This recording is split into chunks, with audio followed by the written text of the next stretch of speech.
et bienvenue dans cette nouvelle vidéo, comme toujours complètement folle de la Team Experience. Alors aujourd'hui, je vais prendre 5 secondes avant de commencer la vidéo, donc maintenant, pour vous remercier car on voit, vous êtes de plus en plus nombreux à nous suivre sur cette chaîne et ça, Bastien, ça fait plaisir. Merci à vous, merci. Voilà, donc tout est dit, nous allons pouvoir commencer le sujet réel de la vidéo. Ce qui nous intéresse, c'est cet appareil photo. Alors je profite d'être avec Bastien, que vous avez peut-être déjà vu dans d'autres vidéos. La fonderie. Voilà, exactement. Si vous n'avez pas vu, vous pouvez aller les voir, ces vidéos.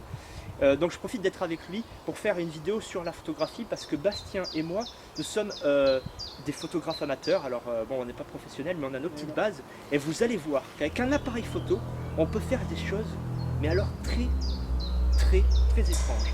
Vous allez voir que vous allez être surpris, je vous le dis, vous allez être surpris.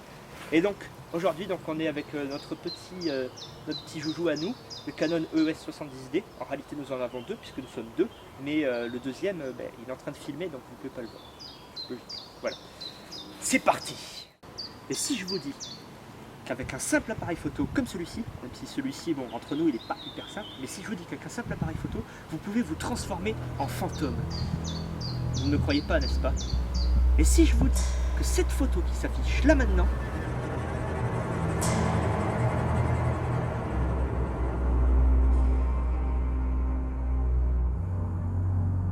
a été réalisée sans aucun trucage post-traitement, qu'elle a été prise telle qu'elle. Je suis sûr que beaucoup d'entre vous ne le croient toujours pas. Et à ce stade de la vidéo, il y a deux possibilités. Soit vous vous dites, ce mec raconte n'importe quoi, et il est complètement fou, vous n'êtes peut-être pas tout à fait tort entre nous, mais ce n'est pas le sujet de la vidéo. Soit vous savez déjà comment cette photo a été prise, et dans ce cas-là c'est beaucoup moins drôle pour vous, il n'y a plus aucun suspense, mais vous pouvez rester quand même. Pour les autres, je parle des gens, premier cas de figure, je vous conseille de rester sur cette vidéo car je vais maintenant vous dévoiler comment ce trucage a été réalisé, et vous allez voir, c'est assez fascinant. Bon, alors déjà avant de passer aux choses sérieuses, je dois vous avouer quelque chose, c'est qu'il y a un inconvénient en particulier avec cette technique de prise de vue, c'est que c'est pas donné à tous les appareils photo. Et je pense que vous êtes bien placé pour savoir que ces appareils photo là, je parle de Canon par exemple avec lequel on filme, coûtent très cher. Et pour réaliser les photos qu'on va vous montrer, il faut avoir un appareil photo avec lequel vous puissiez faire des réglages sur la prise de vue. Et on va vous expliquer lesquels c'est. Mais certains compacts, vous savez, les petits appareils photo avec lesquels on fait les photos en vacances, hein, j'entends les petits appareils photo de la vie de tous les jours. Et il y a beaucoup de ces appareils photo là avec lesquels les réglages sont prédéfinis à l'avance et vous pouvez juste appuyer sur le bouton et ça prend la photo tout seul, mais vous ne pouvez pas faire de réglage. Et ça marche pas. Donc c'est un peu dommage, et donc ça veut dire qu'il y a quand même beaucoup d'entre vous qui pourront peut-être pas faire ces trucages photo. En revanche, la bonne nouvelle, c'est que sur les smartphones, avec les progrès de la technologie, il y a de plus en plus de smartphones sur lesquels vous pouvez avoir accès aux paramètres de réglage des photos. C'est-à-dire, j'entends par là, vitesse d'obturation, sensibilité ISO et ouverture. Alors tout ça, si vous n'avez pas l'habitude de ces mots, ça va vous sembler barbare. Et ne quittez pas la vidéo, on va vous expliquer à quoi ça correspond et vous allez tout comprendre. Lorsque vous êtes sûr que vous êtes allé dans les paramètres et que vous avez vu que ces appareils-là, donc j'entends les smartphones et les appareils photo compacts, peuvent faire des réglages de vitesse d'obturation, ouverture, sensibilité ISO, alors, dans ce cas-là, vous pourrez réaliser les photos qui vont suivre. Je vous montre maintenant comment. Alors, le premier réglage sur lequel nous allons nous attarder, c'est la vitesse d'obturation, qu'on peut aussi appeler temps de pause. Alors n'ayez pas peur de ces termes qui peuvent, pour ceux qui ne connaissent pas, être un peu effrayants. Nous allons tout vous expliquer. Ceux qui connaissent déjà peuvent d'ores et déjà avancer un petit peu dans la vidéo pour ne pas perdre leur temps. Alors pour ceux qui ne savent pas ce que c'est, je vais vous expliquer. La vitesse d'obturation, temps de pause, qu'est-ce que c'est? C'est donc la vitesse d'obturation d'une photo, c'est le temps que va mettre la photo, la dite photo, à se faire. J'entends par là qu'une photo qui a été prise avec une vitesse d'obturation de 1/2 millième de seconde, c'est une photo qui s'est faite en 1/2 millième de seconde. C'est-à-dire qu'elle va capturer un instant, la photo, d'1/2 millième de seconde. Tchac, ça a duré 1/2 millième de seconde. Donc, c'est très rapide. Ça va figer un instant qui est très court. Si vous photographiez des choses qui étaient en mouvement, ça va être très net. En revanche, c'est là que ça devient intéressant. Si vous faites une photo avec un temps de pause, vitesse d'obturation, on a dit c'est la même chose, de 30 secondes par exemple. Ça veut dire que pendant 30 secondes, la photo va s'imprimer, elle va mettre 30 secondes à s'imprimer sur la carte mémoire. Ça veut dire que pendant ces 30 secondes, tout ce qui va se passer devant l'objectif ici, de l'appareil photo, va être imprimé sur la carte mémoire. Vous êtes d'accord? Puisque la photo est en train de se faire. Elle est en train de s'imprimer progressivement pendant ce temps-là.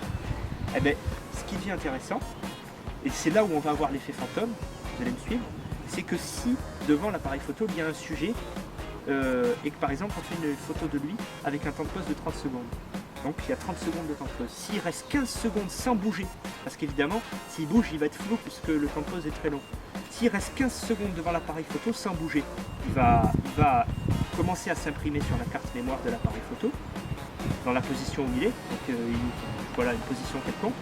Et si au bout de 15 secondes, hop, il s'en va de devant l'appareil photo ici, eh bien, il est plus présent sur la photo, et les 15 secondes qui restent de temps de pause par exemple, eh bien, c'est le fond derrière, le paysage qu'il y a derrière lui qu'on ne voyait pas parce qu'il était devant, qui va s'imprimer par-dessus lui en superposition. C'est là qu'on va obtenir un effet de transparence et que vous allez avoir l'apparence d'un fantôme. Vous voyez, c'est pas si compliqué à comprendre, hein, je vous l'avais dit. Alors, le problème avec cette prise de vue, c'est que si vous faites une photo avec un temps de pause de 30 secondes, comme nous venons de vous le dire juste avant, mais c'est ce qu'il faut, hein, ça veut dire que pendant 30 secondes, il y a de la lumière qui va rentrer. Et pendant 30 secondes, il y a de la lumière qui va beaucoup rentrer, parce qu'elle va avoir beaucoup de temps pour rentrer, elle va rentrer pendant 30 secondes dans l'appareil photo.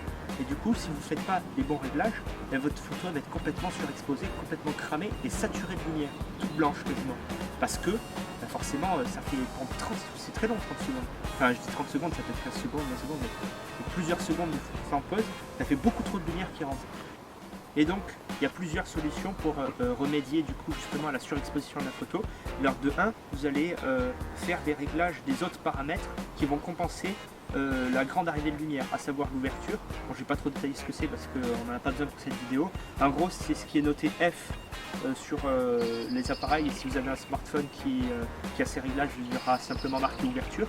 Et donc vous mettez la valeur de F la plus grande possible, donc F22, enfin ce que vous avez, donc la plus grande possible. Et en gros l'ouverture, ce réglage d'ouverture là, va compenser le temps la surexposition de long temps de pause en faisant rentrer moins de lumière dans l'appareil photo. Ensuite il y a la sensibilité ISO, donc ça c'est la sensibilité à la lumière. Donc évidemment s'il y a trop de lumière qui rentre, on va la mettre au minimum, pareil. Mais même avec ça, si vous avez un temps de pause de 30 secondes, ça va quand même être surexposé. Alors là, il y a encore plusieurs solutions. La première, la plus simple, c'est ce genre de bagues ici. Donc ce sont des bagues, des filtres en fait polarisants. Et donc vous voyez, si je tourne, vous allez remarquer que il y a deux plateaux qui glissent les uns dans les autres, et donc ça fait rentrer plus ou moins de lumière. Et donc si je le mets au plus noir, vous voyez que ça change de couleur, ça se fixe ici hein, sur l'objectif. Donc ça se fixe en superposition. Et si je le mets au plus noir, ça va filtrer la lumière et en faire rentrer très très peu et compenser les grandes arrivées de lumière. Je sais très bien qu'il y en a beaucoup d'entre vous qui n'ont pas ça chez eux, qui ne peuvent pas l'acheter ou qui ont justement l'intention de faire ces effets photo avec leur smartphone. Dans ce cas-là, si vous n'avez pas ces filtres, vous ne comptez pas les acheter ou que vous n'avez pas le moyen ou que je ne sais quoi, la solution qui vous reste, c'est de faire ces photos à la tombée de la nuit quand il y a quasiment plus de lumière naturelle, c'est-à-dire quand il fait quasiment nuit, qu'il y a beaucoup de pénombre, que vous n'auriez même pas eu l'idée de faire des photos normalement sans flash. Mais là vous allez faire les dites photos avec les réglages qu'on vous a montré avec un long temps de pause. Nous allons vous montrer. Ah oui, dernier point important avant de passer aux choses un peu marrantes où on va pouvoir s'amuser, il faut mettre un retardateur sur la photographie, parce que même fixé sur le trépied, l'appareil photo, le simple fait d'appuyer sur le bouton de déclenchement, ça va le faire un peu trembler, la photo sera complètement floue. Alors vous mettez le retardateur comme ça, vous appuyez, ça fait trembler, mais il y a quelques secondes où il ne se passe rien, l'appareil photo ne bouge plus et après la photo se déclenche. Vous avez compris? Donc maintenant on va pouvoir s'amuser. Alors on a mis, là vous voyez Bastien dans l'objectif, on a mis environ 15 secondes de pause, donc pendant 7-8 secondes je ne vais pas bouger pour que je sois net sur la photo, et après je vais me barrer, et normalement on va voir le fond qui est derrière moi en transparence, je vais avoir l'apparence d'un fantôme, et ça c'est bien. Vous êtes prêts? Moi aussi.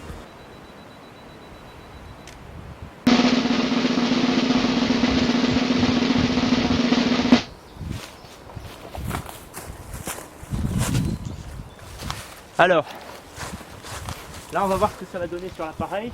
J'ai hâte de voir.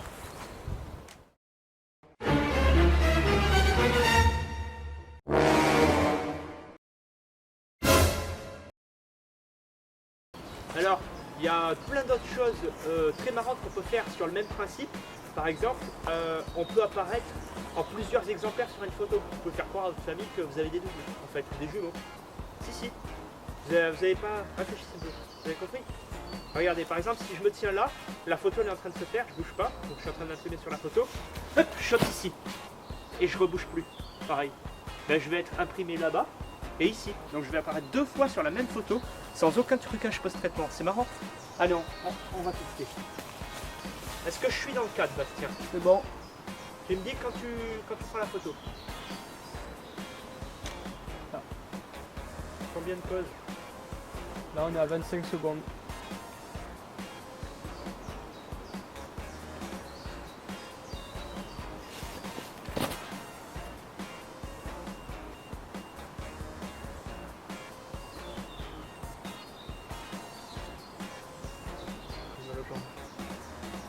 Très gênant là quand même.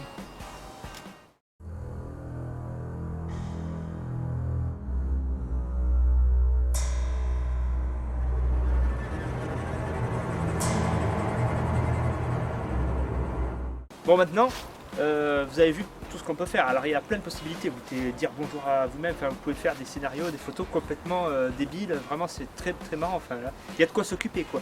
Maintenant, alors il y a un truc qu'on va faire de cette vidéo, on l'a même pas testé avant, c'est même pas si ça va marcher. On va essayer de faire comme avec l'application Face Swap Live, je sais pas si vous connaissez là, qui mélange les visages, c'était à la mode il y a quelques temps. On va essayer de faire la même, c'est-à-dire on va rester en face, donc un visage qui s'imprime, hop, on s'en va et par exemple Bastien vient ensuite positionner son visage à la même distance de l'objectif et on va peut-être avoir un mélange de nos visages en surimpression l'un de l'autre. On va voir si ça a marché.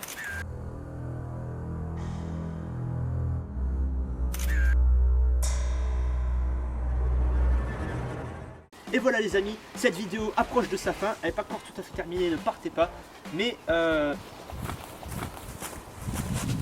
un VTTiste, aucun souci, j'ai cru qu'on faisait la tête.